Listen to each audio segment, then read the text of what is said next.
We need to talk Rob Reiner updates and continued Trump fallout around it. And so, starting with updates around the case itself, we've now gotten reports that Rob and his wife Michelle, they got into a very loud argument with their son Nick at a party at Conan O'Brien's home before leaving Saturday night. And of course, when their bodies were found the next morning, Nick was the prime suspect, hence why he's now reportedly in jail on suspicion of murder without bail. And we've seen photos of the moment that he was arrested. Right, and so reportedly he was at a subway station 15 miles from his parents' house. You could see the cops shoving him to the ground, handcuffing him. You had hotel staff reportedly finding blood all over the shower of his room, a trail of blood leading off his bed, and bed sheets covering the window. And so police, they said they'd presented their case to the LA district attorney, and prosecutors are expected to file charges by the end of Wednesday. But then all of that, it brings us to continued reactions. And where we'll start here is just a quick refresher of Trump's post, right? Because he started his post almost seeming like a regular person before again revealing, hey, it's me, I'm a deranged monster, with him posting a very sad thing happened last night in Hollywood. Rob Reiner, a tortured and struggling but once very talented movie director and comedy star, has passed away together with his wife Michelle, reportedly due to the anger he caused others through his massive, unyielding, and incurable affliction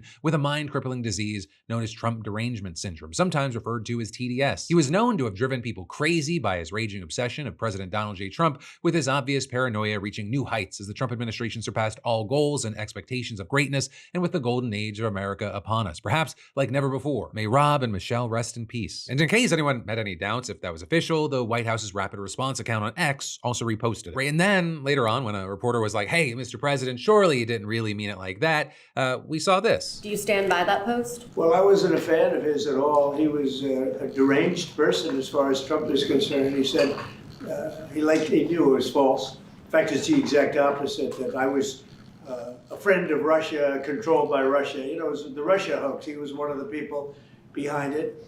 I think he hurt himself in career-wise. He became like a deranged person, Trump derangement syndrome. So I was not a fan of Rob Reiner at all, in any way, shape, or form. I thought he was very bad for our country. And that, to many, it was jarring, not only because he called this tragically murdered, beloved filmmaker deranged for having different politics than him, but also because he referred to himself in the third person as Trump. He was a deranged person as far as Trump is concerned. Which I guess, to stick with Trump's theme here, let me say, Philip DeFranco thinks that Donald Trump is a disgusting fucking monster. Like, many already feel that and know that, but to see him handle a softball situation like this, to be like, wow, that was fucking horrific, thoughts and prayers. But no, instead he did his Trump thing. And so while, you expected the universal outrage and disgust from the entire left wing of the political spectrum. It's so hateful and vile. When I first saw it, I thought it was fake. My wife showed it to me this morning. I was like, well, even for him, that seemed like too much, but nothing is ever too much for him. You then also had people to the right of them chiming in, or even the likes of Piers Morgan sounding off. That just crosses every line of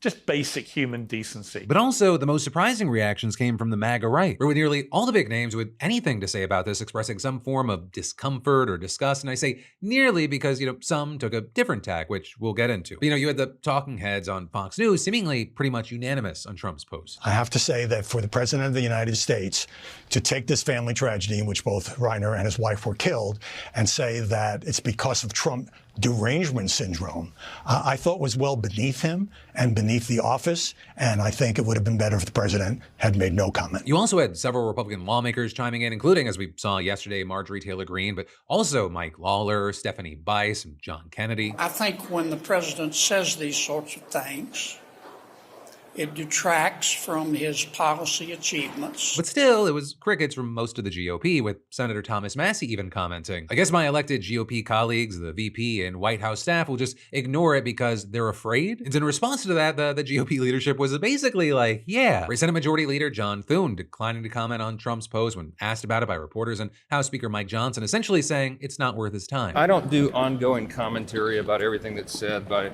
everybody in government every day. We are the president of the United States. We are trying to bring down healthcare costs for the American people. Which, embarrassing on its own, but even fucking Nick Fuentes had enough of a spine to criticize Trump for this. This is ugly rhetoric. It is ugly. It is actually evil. Nobody deserves that. I don't care what their politics are, what they said on the internet or on television. Now, if Trump were actually doing what he promised to do, you could overlook the fact that he's a douchebag. Well, what's actually the pitch now? You go on True Social and make a joke about Trump derangement syndrome? It just goes to show there was never anything there. There was never a center. It was always empty. You thought at one time that Trump really believed in America, believed in people, or something. I think he believes honestly in nothing. But with all that said, you did have a handful of people on the right actually taking Trump's side. Though I'll say in a few different ways, right? First, you had the likes of Jack Posobiec, right? He's one of the people whose post claiming that nobody on the right was celebrating Reiner's murder aged like moldy cheese, and he desperately tried to save face with a follow-up post writing, "Libs are trying to community note this with Trump's post. Where's the celebration in Trump's post? He isn't celebrating, he is warning." Then on a level of directness even higher than that, you had Trump advisor Alex Brusewitz writing, "I'm not going to participate in the fake outrage at President Trump for his response to Rob Reiner. Rob Reiner called for Trump to be arrested and charged with treason, a crime punishable by death. He was quite nasty toward the president. Regardless, RIP." And then finally, the most direct and unashamed of them all is the ghoul that is Laura Loomer, who wrote, "Psychosis is a real thing. Rob Reiner had a level of TDS that likely exuded a level of craziness around those he spent time with. Many people who have crazy kids have psychiatric issues themselves. You'll notice a lot of celebrities have kids with addictions, trans kids, gay kids, spoiled kids, kids who commit crimes, and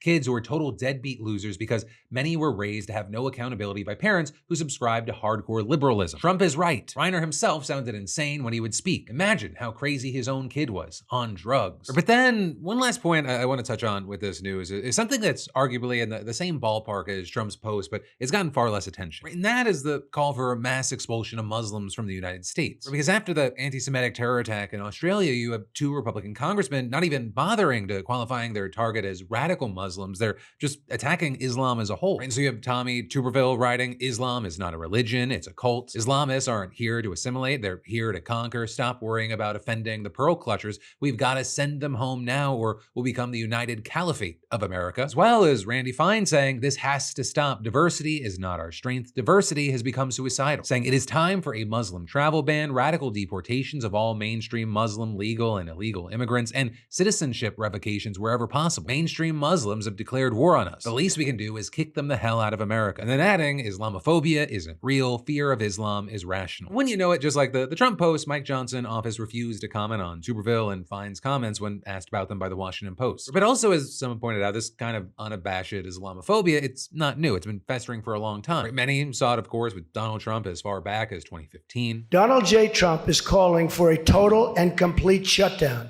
of Muslims entering the United States until our country's representatives can figure out what the hell is going on. And now more recently, he's called Somali immigrants garbage, advocated deporting all of them, and said that Ilhan Omar should be stripped of her citizenship and kicked out. Right, and also last month, you had Representative Brandon Gill saying much of the same as Tuberville and Fine did. Now with him writing, "We imported Islamic terrorism in just the last few decades through our suicidal immigration system. It was a policy choice. The reality is that not all cultures are morally equal. Islam is incompatible with our culture and our governing system. Radical Islamists seek to fundamentally destroy our way of life. Why would we allow them to immigrate here? Islamic ideology has no place in the West, and it's time our immigration system recognizes this." With then the House Freedom Caucus commenting on that post, "True." But then also even supposedly more moderate conservatives like Ben Shapiro seemed to suggest yesterday that Muslim immigration as a whole is dangerous. There are good people inside every religion.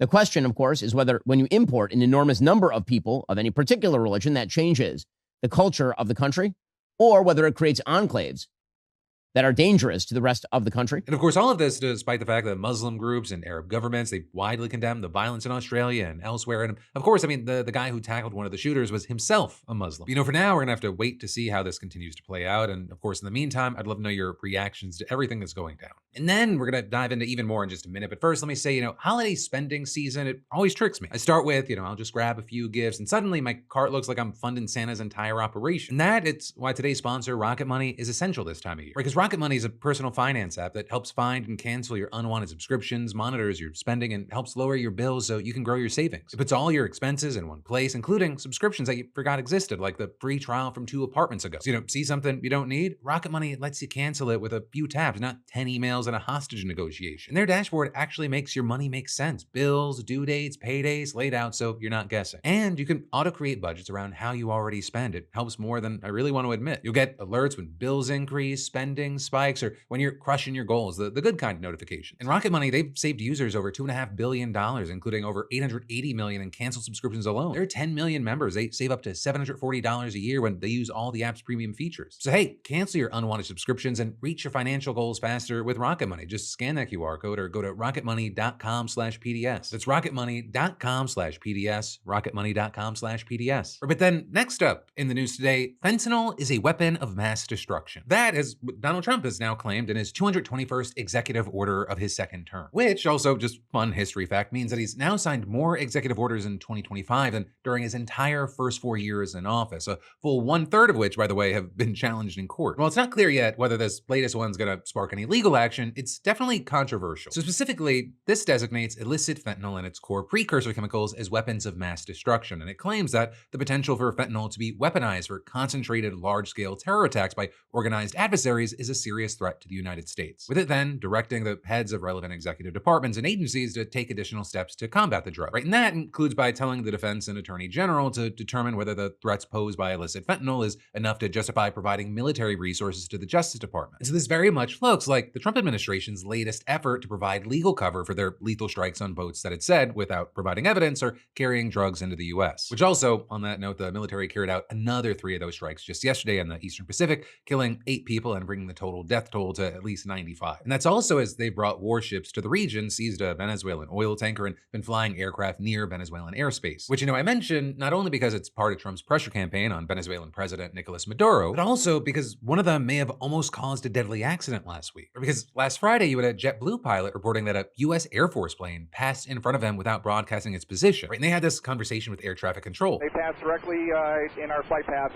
We had to stop our climb. They are not painting. They don't have their transponder turned on. It's outrageous. JetBlue 1112. Yes, I don't have anything on my scope. But there's been outrageous with the unidentified aircraft within our airspace. You are totally right, sir. Well, I apologize. If you can make a note of it, we almost had a mid-air collision up here. But going back to Trump's designation of fentanyl as a WMD, it's not clear if and what kind of practical impact this order will actually even have. Right? Fentanyl is already illegal, and the idea that it's likely to be weaponized for concentrated, large-scale terror attacks is, at the very least, we'll call it contested. But there is reportedly one documented instance of fentanyl being used as a bioweapon back in Moscow in 2002. Right? There was a hostage crisis, and during that, you had Russian security services releasing gas believed to contain an aerosolized fentanyl analog into a theater. And I guess it technically succeeded in killing the 40 hostage takers, but it also resulted in the deaths of as many as 132 hostages. But nothing like that, it appears to have happened before or since. And while in 2019, you had the Center for the Study of Weapons of Mass Destruction at the National Defense University publishing a report acknowledging the chemical weapon potential of fentanyl, it also said, it is not evident that there is any basis or need for or net benefit to officially designating fentanyl compounds as weapons of mass destruction. And you had a professor at Carnegie Mellon University who researches drugs, crime, and terror also arguing, I personally would prefer not to call every single thing that kills a large number of people a weapon of mass destruction. By those arguments, cigarettes would be weapons of mass destruction. Cigarettes kill more Americans every year than fentanyl does. Right? And so with that, we should also be clear about exactly how many Americans fentanyl kills. And the answer, it's a lot. According to the CDC, it was around 48,000 people in the US last year alone. It's obviously a lot, but also it was a surprising 27% drop from the year before. But then also it's a far smaller number than the numbers that the White House is using. When Trump signed the order yesterday, he falsely claimed that 200,000 to 300,000 people die every year from fentanyl. And that, as Trump has repeatedly claimed, that every boat strike, and there have been at least 25 so far, saves 25,000 American lives. Right, which, sounds crazy, but not when you compare it to back in April, way before the boat strikes even began. Pam Bondi made the just truly astonishing claim that the drug bust during the first 100 days of the administration had saved 258 million American lives, or roughly 3/4 of the entire US population. And while I could end this on just kind of laughing about the stupidity of this administration's numbers, I do want to be very clear. All the evidence right now, it suggests that the White House has actually little interest in fighting overdose deaths. It may even actually be making matters worse. But as far as the boat strikes, most experts say that the strikes will have little to no impact on overdose deaths, largely because if you do any fucking research into this, you learn that fentanyl doesn't come out of Venezuela, and the drugs that do are largely heading to Europe. But this also is you have an expert on street drugs at the Cato Institute saying that he's worried the strikes are just going to encourage cartels to shift drug production away from cocaine and towards synthetic substances, including fentanyl, which is deadlier and easier to move, saying, all we're doing is making the cartels come up with more potent and powerful forms of drugs to smuggle. And then beyond that, there's the fact that Trump's pardoned and freed high-level drug traffickers, gang leaders, and corrupt officials linked to cartels. He's reassigned law enforcement agents working on drug trafficking, including some from the DEA to help out with immigration enforcement, and he's cut staff and resources from key federal agencies specializing in drug policy, addiction treatment, and research. And so then with all that, you might have an uncle going, well, if the action targeting Venezuela isn't about fighting drug trafficking, what is it actually about? Well, of course, you could mention, as we've talked about before, the real aim seems to be getting rid of Maduro, but to take it even further, you have more and more people believing that maybe this is about oil. Venezuela, they have about 17% of the world's known oil reserves, nearly 4 times the amount of the US. And even though, Trump hasn't mentioned oil in his public comments on the campaign, reportedly he has often mentioned it in private. And in talks this year, US officials reportedly negotiated with Maduro on a potential deal to push Chinese and Russian oil companies out of Venezuela to open up a bigger role for American companies. And Maduro, he actually made an offer that Trump only rejected because advisors convinced him that Maduro just couldn't be trusted and was just biding time. Also, notably, Venezuela's main opposition leader, who won the Nobel Prize and has voiced support for Trump's violent, deadly, and likely illegal boat strikes, recently said in remarks at a business conference with Trump in attendance, I am talking about a $1.7 trillion opportunity. We will open up all upstream, midstream, downstream to all companies. And so once again, it looks like a situation where you have the administration saying it's about one thing when really it looks more about another thing. But for now, we'll have to wait to see how this plays out. And then we're gonna break down even more in a minute. But first, let me say, nothing humbles you faster than realizing one fun night out, it can delete every brain cell that you plan to use the next day. And, I got tired of negotiating with my own body, so I started using today's sponsor, ZBiotics, the pre-alcohol probiotic that actually helps you feel better the morning after. Right? Unlike hydration tricks, mystery powders, or trust me bro hacks, ZBiotics starts working before you drink. You drink one before your first drink, you go live your life, and your tomorrow, you actually have a shot at being functional. And the science, ZBiotics genetically engineers a probiotic to help break down the byproduct of alcohol that makes you feel terrible the next day. For translation, it targets the stuff that your body hates, so you don't wake up sounding like a broken Roomba. I use it anytime drinks are involved, so I can still get up early, work out, and not question every decision I made the night before. And honestly, it's the good part of adulting, enjoying tonight and still liking tomorrow. Right? The holidays, they're coming up, meaning food, family, and drinks that sneak up on you. So be kind to yourself. Enjoy the festivities and the day after. Just scan that QR code or head to zbiotics.com/DeFranco and use code DeFranco for 15% off your first order. Tomorrow you will be very, very grateful. And then we've got to talk about these insane Susie Wiles interviews and what's coming out today. Right, so Susie Wiles is, of course, Donald Trump's White House chief of staff. And well, she, over the course of Trump's first year back in office, gave 11 interviews with Chris Whipple. And well, he published her comments in Vanity Fair. And when I was reading some of it, I was like, these were on the record conversations? Because a number of her statements, they come off like, why would you say that knowing that it was being recorded? Right, so of Donald Trump, she says he has an alcoholic's personality, saying Trump has a view that there's nothing he can't do, nothing, zero, nothing, and saying because she had experience with her father, who was an alcoholic and an absentee parent, she knows how to handle him. Or saying she's a little bit of an expert in big personalities. She then goes on to say Vice President J.D. Vance has been a conspiracy theorist for a decade. Instead of Vance coming over to Trump's side, it was kind of a political decision, whereas Marco Rubio, he kind of had to work his way through things. Of Elon Musk, she said he's an odd duck, as I think geniuses are. She also called him an avowed ketamine user, but the Times is reporting that she later told the Times that she didn't have any actual knowledge of that beyond his own statements. Regarding Donald Trump and Bill Clinton being in the Epstein files, she said, yes, they both are in them. Who also reportedly saying that there's no evidence that Mr. Clinton went to the island. And reportedly, when asked if there was any incriminating information about Clinton in the Epstein files, she said the president was wrong about that. Right, and then regarding what Trump's been doing with Venezuela and blowing up boats, she said, he wants to keep on blowing boats up until Maduro cries uncle, and people way smarter than me on that say that he will. With that appearing to make it clear that regime change, that's the real goal there. Also, regarding Pam Bondi, she said Pam essentially dropped the ball regarding the Epstein files, saying I think she completely whiffed on appreciating that was the very targeted group that cared about this. First, she gave them binders full of nothingness, and then she said that the witness list or the client list was on her desk. There is no client list, and it sure as hell wasn't on her desk. Right, and all of this, it's kind of just the highlights. I recommend checking out the full article. Though I will say, now that it's been released, one of the people not a fan of this article is Susie Wiles herself. With Wiles tweeting this morning, the article published early this morning is a disingenuously framed hit piece on me and the finest president, White House staff, and cabinet in history. significant context was disregarded, and much of what I and others said about the team and the president was left out of the story. I assume, after reading it, that this was done to paint an overwhelmingly chaotic and negative narrative about the president and our team. With then much of the White House team also posting tweets in support, as well as it now being reported, President Trump defended White House Chief of Staff Susie Wiles in an exclusive interview with the Post Tuesday, saying she was right to tell Vanity Fair he is an alcoholic's personality and that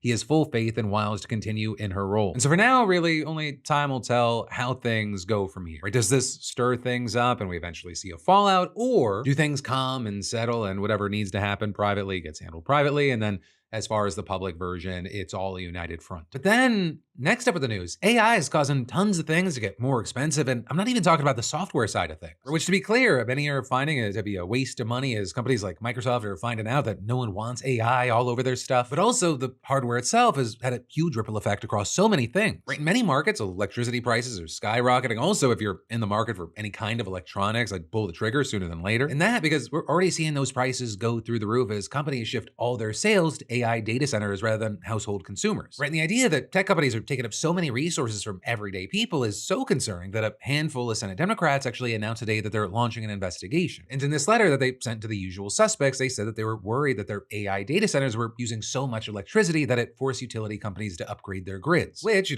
on the surface, that doesn't seem bad, except, the money, it has to come from somewhere. It's not like Microsoft's just fronting that bill. Instead, utility companies just raise the rates for all their customers. Now, we will say that's not universally true, with some of these companies making deals with local utilities to try and get a bigger share for their increased usage. But figuring out exactly what that breakdown should be, it's proven to be hard. And interestingly, these data centers weren't always bad for their local communities. In fact, one study found that as utility companies upgraded their infrastructure, it actually lowered costs for retail consumers overall because it was able to spread out the cost of upgrades that benefited everyone. Now that many of the cheaper, most cost-effective upgrades are already done and more is still needed, it's expected that the opposite's going to hold true. And this need for built-up infrastructure for AI, it hasn't gone unnoticed by people either. But I just spoke to economist and best-selling author KYLA SCANLON on my In Good Faith podcast for about an hour, and she actually touched on this. When we think about AI, it's 40% of GDP growth, 75% of S&P 500 earnings. So we have staked the entire economy on this thing. But the problem that we're running into is the problem with expanding AI and having it potentially take all the jobs is not better models, it's energy.